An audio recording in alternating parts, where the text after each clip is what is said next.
दोस्तों, ये कहानी है दूसरी शताब्दी की, जब हान साम्राज्य में शियान का राजपाट था। लेकिन कम उम्र और सत्ता का ज्यादा ज्ञान न होने की वजह से चाओ चीन पर अपना दबदबा बना लेता है और अपना हुक्म चलाता है। सिर्फ सेना ही इसकी बात नहीं मानती, बल्कि शियान भी इसके सामने सर झुकाए खड़ा रहता है, जबकि वो यहाँ का सम्राट है।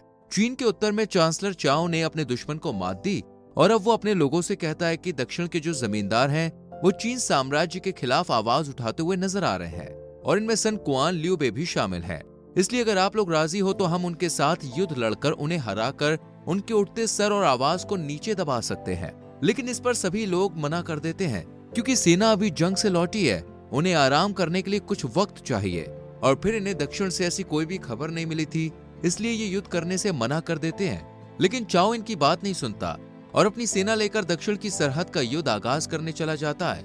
इसी सीमा के अंडर में जिंग प्रदेश भी आता है, जहाँ के जमींदार लियू बे अपने लोगों को इस युद्ध के प्रकोप से बचाने के लिए यहाँ से कई और भेजने का फैसला करता है, और यहाँ से निकालकर अपने कुछ हजार सैनिकों को लेकर चाओ का मुकाबला करने चले जाते हैं। हालांकि इसमें लियू बे की हार पक्की थी, लेकिन फिर भी यह बराबर का मुकाबला करते हैं। चांसलर चाओ जब अपने दुश्मन के सैनिकों को पूरी बहादुरी से लड़ता देखता है तो सोचता है कि काश मेरे पास भी ऐसी सेना होती। अपने लोगों और बीवी को मरता देखकर लियू बे इस जंग से पीछे हट जाता है और शाम को कुछ लोगों के साथ बैठकर कहता है कि वो चांसलर चाओ समझता है कि वो चीन का मालिक है और कुछ भी कर सकता है, लेकिन हम भी उसे छोड़ेंगे नहीं। इस पर लियांग नाम का एक सलाहकार कहता है कि यकीनन वो अब हमारे पड़ोसी राज्य पर हमला करने वाला है। ऐसे में हमें सन कुआ की मदद चाहिए, क्योंकि उनके पास समुद्री जहाज से लेकर धन दौलत और अच्छी सूझबूझ और कई सालों का दुश्मन को हराने का एक्सपीरियंस है, इसलिए वो चाओ को हरा सकते हैं। इस पर लियू उसे सन कुआ से बात करने के लिए भेज देता है। लियान की बात सुनकर सन कुआ के कुछ सलाहकार तो इनकी मदद के लिए राजी हो जाते हैं, लेकिन कुछ उनके खिलाफ होते हैं, क्योंकि वो चाहते थे कि लियू को बंदी बनाकर चाओ को दे दिया जाए, ताकि वो चाओ से अपने रिश्ते मजबूत कर सके। सन कुआ जानता था कि उससे दोस्ती करने का कोई फायदा नहीं है, क्योंकि जल्द ही वो हमारे राज्य को भी जीतने के लिए हमारे खिलाफ खड़ा होगा। लेकिन सन कुआ कोई भी फैसला नहीं ले पाते। लेकिन एक है जो सन कुआ को उनका साथ देने के लिए मना सकता था, और वो था वायसराय यून, जो इस वक्त लाल पहाड़ी पर है। ये विदेशी मामले देखते हैं, ये कुशल सेना अध्यक्ष तो है ही, साथ ही संगीत का भी अच्छा ज्ञान रखते हैं। लियोंग इनसे मिलने जाता है और अपनी बात इनके सामने रखता है। लियोंग के चले जाने के बाद वायसराय यून को कुछ भी समझ नहीं आता कि ऐसे वक्त में क्या किया जाए। वहीं दूसरी तरफ हम चांसलर चाओ को देखते हैं, जो कि एक मीटिंग में बनी एक खूबसूरत सी लड़की को लालची आंखों से घूर घूर कर देख रहा था। यहाँ चाओ बताता है कि मेरी गुरु की बेटी है, जिसकी खूबसूरती देखकर मैं इस पे फिदा हो गया, और आज मैं यहाँ तक इसे पाने के लिए आया हूँ। यहाँ पे हमें पता चलता है कि ये लड़की वायसराय यून की बीवी है, जिसका नाम है सनशैंग। सनशैंग भी जानती थी कि इनका राज्य खतरे में है और जो इनका दुश्मन है वो काफी ताकतवर है, इसलिए वो काफी परेशान होती है। यहाँ पे हमें पता चलता है कि जो चाओ की सेना है वो उत्तर से है, जो सिर्फ जमीन पर ही लड़ सकती है। इन्हें पानी में लड़ने का बिल्कुल भी एक्सपीरियंस नहीं है। यहाँ दक्षिण के कुछ जमींदारों ने उसकी ताकत देख उससे हाथ मिला लिया, जिनमें 2 जनरल माओ और जांग शामिल है, जिनके पास बड़ी नौसेना थी। यानी चाओ अब जल युद्ध का भी मालिक बन गया था। आखिर चाओ सन कुआ को भी युद्ध करने के लिए खत भेज देता है कि उन्हें आत्मसमर्पण करना होगा। अब सन कुआ के परिवार ने काफी सालों से दक्षिण की सुरक्षा की थी, इसलिए वो इसकी बात नहीं मानता और वायसरॉय को बुलाकर सेना को लड़ने के लिए तैयार करने को कहता है, और अब वो अपनी ताकत बढ़ाने के लिए लियू से भी हाथ मिला लेता है। इसके बाद वायसरॉय यून लियू बे से मिलने के लिए जाता है। हालांकि चाओ से युद्ध हार जाने के बाद इन्होंने अपना सब कुछ गंवा दिया था, लेकिन अब भी इनकी एकता और ताकत बरकरार थी। वायसरॉय यून देखता है कि ये लोग इतने ऊंचे पद पर होने के बाद भी काफी साधारण जिंदगी गुजार रहे थे, यहाँ तक कि लियू भी बुनाई कर रहा है। वायसरॉय यून के पास करीब 3000 सैनिक थे, जबकि लियू के पास बहुत ही कम सैनिक थे। ऐसे में वो कैसे भी करके चाओ का मुकाबला नहीं कर सकते थे। लेकिन चाओ तिनको को एक साथ जोड़कर एकता की ताकत बताकर उन्हें समझाता है कि हमें दक्षिण की सुरक्षा करनी होगी। अगर हम सब साथ हैं तो हमें कोई नहीं हरा सकता। वहीं चांसलर चाओ की महफिल में नाच रही एक लड़की को देखते हैं, जिसे देखकर चाओ को सनशैंग की याद आ जाती है। चाओ सनशैंग के प्यार में पागल हो गया था, उसे हर जगह बस सनशैंग की ही नजर आती थी। इसी बीच सनकुआ का एक दूत उसका पैगाम लेके आता है, जो कि खाली था। यानी सनकुआ जंग की तैयारी में बिजी है, इसलिए उसने कुछ नहीं लिखा। चाओ समझ जाता है और उस दूत का सर कटवा देता है जो उसे लेके आया था। नौसेना का जो जनरल था वो बताता है कि सनकुआ और लियू दोनों एक हो गए। साथ ही कहता है कि वायसरॉय यून भी एक माहिर अध्यक्ष है, उसने कई युद्ध जीते हैं। वहीं लियांग सलाहकार को भी कम नहीं समझना चाहिए। इस पर चाओ कहता है कि एक है भगोड़ा लियू और दूसरा है संगीतकार, ये कहां मेरे सामने टिक पाएंगे। आज तक मैंने कोई भी जंग नहीं हारी है, इस बार भी जीत हमारी होगी। इधर वायसरॉय यून ने अपने दूत को श्रद्धांजलि दी और युद्ध की तैयारी में लग गया। वहीं चाओ किसी को नहीं बताता है कि उसके दिमाग में क्या चल रहा है, लेकिन वो जानता था कि वायसरॉय को जाल में नहीं हरा सकता। इसलिए वो प्लान बनाता है कि हम एक टुकड़ी को जेल से भेजेंगे ताकि उनका ध्यान वहां जाए, लेकिन पूरी सेना को थल से भेजकर उन्हें हरा देंगे। वहीं पे हम देखते हैं कि वायसरॉय यून का भी यही दिमाग है, लेकिन इनके पास सेना बहुत कम है। ऐसे में या तो वो जल से हमला कर सकते थे या फिर थल से।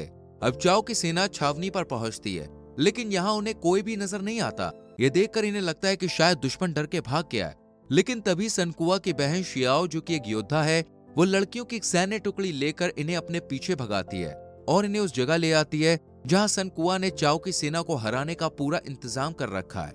यहाँ सनकुआ ने चाओ की सेना को अलग अलग टुकड़ों में बांटकर उनकी एकता और ताकत को खत्म कर दिया है और फिर लोहे की ढाल से बनी दीवार से उन पर हमला करना शुरू कर दिया है। वायसरॉय यून ने भी इसमें कमाल कर दिया और चाओ और उसकी सेना को बुरी तरह से हरा दिया। चाओ ने आज तक कोई भी युद्ध नहीं हारा था और फिर यहाँ तो उसे थल में हराया गया था, लेकिन चाओ भी इतनी आसानी से हार मानने वाला नहीं था। भले ही उसकी थल सेना कमाल ना दिखा सकी, लेकिन उसकी जल सेना काफी अंदर तक घुस जाती है। चाओ ने लाल पहाड़ी के दूसरी तरफ छावनी डाली, यानी 2 दिन बाद यहाँ पर चाओ का कहर टूटने वाला था। वायसरॉय यून की सेना में भी जीत के बाद जोश और बढ़ जाता है, लेकिन अब भी यून को चाओ की सेना नदी के उस पार खटक रही थी। वायसरॉय यून कहता है कि किसी को कोई ना कोई कमी तो जरूर होती है, जैसे चाओ की है कि वो सिर्फ अपने आप पर भरोसा करता है और एक बार जो ठान लेता है फिर उसे करके ही दम लेता है। सनकुआ की बहन सांश लियांग से कहती है कि इस वक्त चाओ हमारी जमीन पर खड़ा है, वो क्या कर सकता है मैं अच्छे से जानती हूँ, इसलिए मैं अंदर की खबर लेने जाऊंगी।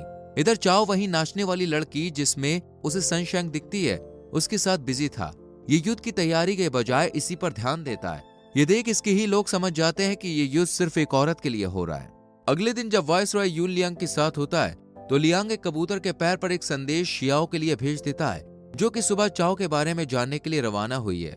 यहाँ यून कहता है कि चाओ की जो नौसेना ताकत है वो माओ और यांग पर डिपेंड करती है, लेकिन वो काफी ताकतवर है और दक्षिण से ही होने की वजह से वो यहाँ की आबो हवा को भी खूब जानते हैं। ऐसे में अगर इन दोनों को हटा दिया जाए तो चाओ को जल में हराया जा सकता है। इधर संदेश से बताती है कि चाओ की जो सेना है उसने पहले उत्तर में लड़ाई लड़ी थी और फिर दक्षिण की तरफ लड़ने चली गई, इसलिए उनकी ताकत खत्म हो गई। यहाँ महामारी फैली हुई है और इन मरे हुए सैनिकों को नदी की दूसरी तरफ भेजा जा रहा है ताकि महामारी वहां भी फैल जाए। ये देख वायसरॉय बिना किसी डर के इन सभी सैनिकों को सम्मान देते हुए उन्हें अंतिम विदाई देता है। सुबह इन्हें खबर मिलती है कि लियू अब इनके साथ नहीं है, क्योंकि एक तो कम सेना है और फिर यह महामारी, इसलिए वो कोई रिस्क नहीं लेना चाहता। लेकिन लियांग यून का साथ देता है। वहीं चाओ का एक चमचा आकर बताता है कि हमारी महामारी वाली योजना जो थी वो काम कर गई और लियू ने यून का साथ छोड़ दिया। इस चाल के कामयाब हो जाने के बाद चाओ एक दूसरी चाल चलता है और वायसरॉय यून के पुराने साथी से हाथ मिलाकर उसे यून की आगे की चाल पता करने के लिए भेजता है। इधर यून के लोग लियू के हट जाने से काफी परेशान है, क्योंकि उनके पास अब सैनिक और हथियार बहुत कम है। इस पर लियांग भरोसा दिलाता है कि मैं 3 दिन में 1 लाख तीर लेकर आऊंगा। इसके बाद वो दोनों नौसेना के जनरल को हटाने के लिए कहता है। इस पर यून राजी हो जाता है। सनकुआ का सलाहकार हान इस बात से बहुत परेशान होता है कि ली 1 लाख तीर कैसे लाएगा, क्योंकि उसने 2 दिन बीत जाने के बाद भी कोई तीर नहीं बनाया है। इस पर लियांग आसमान की तरफ देखकर कहता है कि जो प्रकृति के बारे में जानता है वो कुछ भी कर सकता है और पूछता है कि क्या 20 छोटी नाव ले आए। इस पर हान हाँ कहता है और यहाँ हमें कछुए से पता चलता है कि धुंध आसमान को ढकने वाली है। लियांग कहता है फिक्र मत करो, आज सब इंतजाम हो जाएगा। वहीं चाओ का खबरी यून के पास आता है और उससे बात उगलवाने की कोशिश करता है, लेकिन यून भी समझदार था, वो सब समझ जाता है। लेकिन तभी उसे पता चलता है कि चाओ उसकी बीवी के लिए ही यहाँ आया है। ये बात सनशाइन को भी पता चल जाती है। इसी बीच एक दूत संदेश लेकर यून के पास आता है और कहता है कि माओ और यांग जल्द ही चाओ का सर काटकर आपके कदमों में पेश करेंगे, जिसे ये खबरी भी सुन लेता है। रात को एक खबरी इस खत को लेकर चाओ के पास जाने लगता है, यानी यून का प्लान काम कर गया। दरअसल यून ही चाओ के दिमाग में शक पैदा करना चाहता है। अगली सुबह चाओ के नौसैनिक लियांग की मंगाई हुई नाव पर हमला कर देते हैं, लेकिन इनको नहीं मालूम था कि ये खाली है, पर अब ये तीरों के साथ यून के पास जाएगी। इसका मतलब है कि लियांग ने 1 लाख तीरों का इंतजाम कर लिया, वो भी अपना दिमाग लगाकर। हालांकि चाओ के लोग को ये सब बिल्कुल समझ नहीं आता, पर तभी चाओ के पास वो खबरी खत लेकर जाता है। चाओ इन दोनों के साथ साथ इस खबरी को भी मरवा देता है। यानी यून ने जो लियांग को वादा किया था उसके मुताबिक उसने दोनों जनरल को रास्ते से हटवा दिया।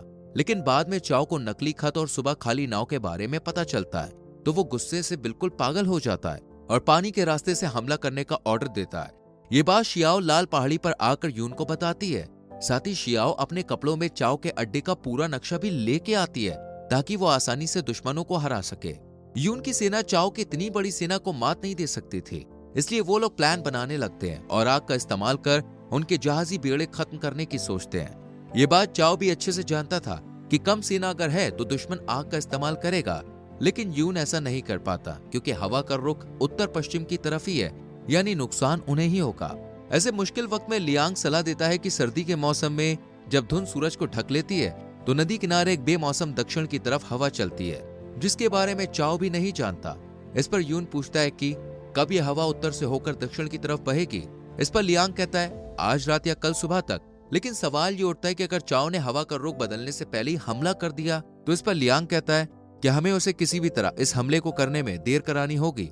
वहीं ये सारी बातें सनशांग भी सुन लेती है और अपने पेट में पल रहे बच्चे को लेकर चाओ की तरफ चल पड़ती है ताकि वो चाओ को हमला करने में देरी करवा सके। चाओ शैंग को देकर उसे अकेले में ले जाता है।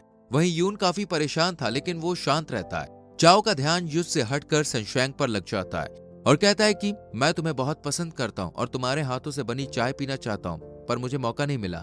सनशैंग कहती है कि अगर तुम ये जंग मेरे लिए कर रहे हो तो मैं तुम्हारे सामने हाजिर हूँ, पर मासूम लोग की जान मत लो। लेकिन चाओ यून को हराना चाहता था, इसलिए वो युद्ध पर जाने लगता है, पर सनशैंग इसे चाय के लिए रोक लेती है। सनशैंग कहती है कि तुम भी इस भरे चाय के प्याले की तरह घमंड से भर चुके हो, लेकिन अब इसे खाली करने का वक्त आ गया है। इसी बीच हवा का रुख बदल जाता है। जनरल हान कहता है कि अब क्यों देर कर रहे हो। इस पर यून कहता है कि लियू का इंतजार है, जिसने हमसे अलग होने का सिर्फ नाटक किया था। इधर चाओ का चाय पीकर सर में दर्द होता है। इस पर सनशैंग कहती है कि जंग तुम्हारे लिए चाय पीनी जितनी आसान थी, लेकिन आज इसी के चलते तुम हार गए। इसके बाद दोनों दुश्मन के बीच जंग हुई और चाओ अपना घमंड और ये जंग हार गया और कहानी यहीं पर खत्म हो जाती है। दोस्तों, आपको ये कहानी कैसी लगी हमें कमेंट करके जरूर बताएं। वीडियो को लाइक और शेयर भी करें।